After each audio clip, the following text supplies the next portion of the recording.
ये कहानी है वीरता की, हिम्मत की, हक की और त्याग की। ये कहानी है बगावत की।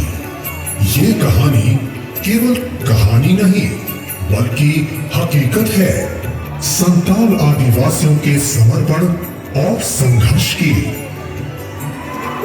जंगल और पहाड़ों से घिरा संताल परगना तब बंगाल प्रेसिडेंसी के अधीन था, जिसका पूर्ववर्ती नाम दामनी को था। इस विद्रोह का केंद्र बना। इस विद्रोह का नेतृत्व संतालों ने किया, किंतु अन्य समुदायों के लोग भी इस विद्रोह में शामिल हुए, जिसे संताली भाषा में संताल हूल के नाम से जाना जाता है। इस हूल ने आज के आदिवासियों को हक के साथ गुजर बसर करने के लिए जमीन तैयार की। इतिहासकारों की माने तो 1857 का सिपाही विद्रोह भारत के स्वतंत्रता संग्राम की पृष्ठभूमि था, लेकिन संताल परगना के एक छोटे से गांव में इसके ठीक 2 साल पहले यानी 1855 में ही ब्रिटिश शासकों के खिलाफ विद्रोह आंदोलन की चिंगारी सुलग चुकी थी। अंग्रेजों के खिलाफ महान संताल विद्रोह का आगाज हो चुका था। इस इलाके में रहने वाले पहाड़िया, संताल और अन्य निवासी खेती बाड़ी करके जीवन यापन करते और अपनी जमीन का किसी को भी राजस्व नहीं देते थे। ईस्ट इंडिया कंपनी ने राजस्व बढ़ाने के मकसद से जमींदारों की फौज तैयार की, जो पहाड़िया, संताल और अन्य निवासियों से जबरन लगान वसूलने लगे। लगान देने के लिए उन लोगों को साहूकारों से कर्ज लेना पड़ता और साहूकार के अत्याचारों का भी सामना करना पड़ता। इससे लोगों में असंतोष की भावना मजबूत होती गई और सीधो, कान्हो, चांद और भैरव चारों भाइयों ने लोगों के इसी असंतोष को आंदोलन में बदल दिया। इस हूल की एक विशेषता संताली बहनों फूलों झानों के नेतृत्व में 1000 महिलाओं की सैन्य टुकड़ी थी, जिनका काम अन्य टुकड़ियों को रसद पहुंचाना, गोपनीय सूचनाओं का संग्रहण तथा रात में ब्रिटिश कैंपों पर घात लगाकर आक्रमण करना था।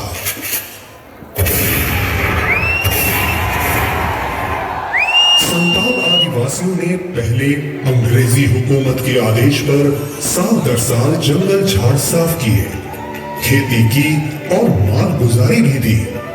इसके साथ ही ब्रिटिश पुलिस, साहूकार और जमींदारों द्वारा किया जा रहा अत्याचार व शोषण भी सहा।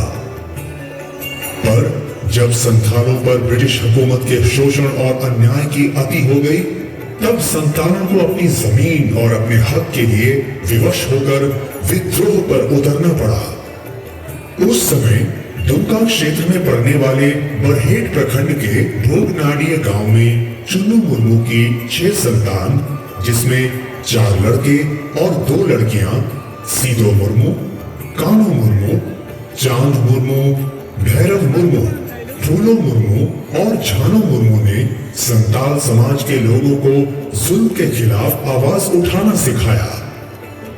इन सगे भाई बहनों ने संताल आदिवासियों को जागृत किया और उनकी आवाज बने। उन्होंने इन आदिवासियों को संगठित किया और ब्रिटिश साम्राज्य के विरुद्ध विद्रोह का बिगुल फूंका। 1855 में 30 जून को भोगनाडीय गांव स्थित एक विशाल मैदान में संताल आदिवासी एकत्रित हुए, जिसका नेतृत्व सीधो और कान्हो कर रहे थे।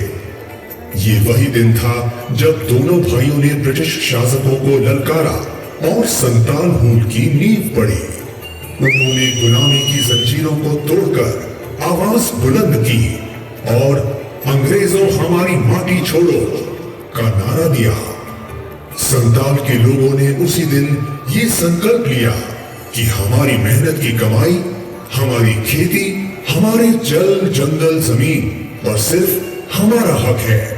अंग्रेजों की बर्बरता, अन्याय अत्याचार और शोषण के खिलाफ संथाली आदिवासियों ने झंडा बुलंद कर अपनी जान की परवाह किए बिना क्रांति की गाथा लिख दी और उसी उद्घोष के साथ उसी दिन हूल क्रांति की शुरुआत हुई। इस विद्रोह में 10,000 से अधिक संताल शहीद हुए। भोगनाडिया गांव में गुलामी की बेड़ियों को तोड़ने और आजाद हवा में सांस लेने की खातिर 30 जून को 400 गांव से आए करीब 50,000 संताल जुटे। इस महायुद्ध में अंग्रेज सिपाहियों के हाथों करीब 10,000 संताल शहीद हुए। तब से हर साल 30 जून को इन्हीं शहीदों के बलिदान की याद में हूल क्रांति दिवस मनाया जाता रहा है। इस लड़ाई में अंग्रेजों की तरफ से लड़ रहे सिपाहियों एवं जमींदारों ने क्रूरता की सारी हदें पार कर दी, फिर भी संताली आदिवासियों ने उनका डट कर मुकाबला किया। महत्वपूर्ण पीरपैंती युद्ध में सीधो कानों की सेना की जीत हुई। वीरभूम के युद्ध में ब्रिटिश लेफ्टिनेंट मारा गया और संतालों की जीत हुई।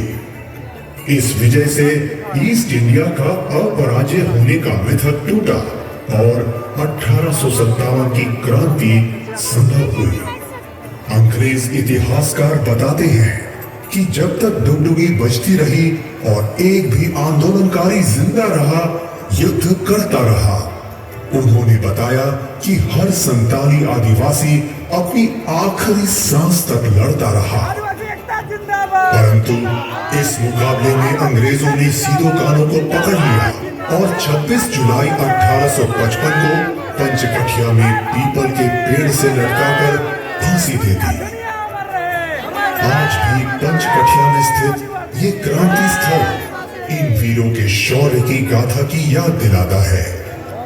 इसी लड़ाई में चांद, भैरव और दोनों बहनें फूलों व झानों भी शहीद हो गई। संथाल आदिवासियों की कुर्बानी, त्याग और बलिदान बेकार नहीं गए। उनके विद्रोह से संताल परगना कष्टकारी अधिनियम 1949 बना। इसके तहत आदिवासियों के जल, जंगल, जमीन आज भी सुरक्षित हैं।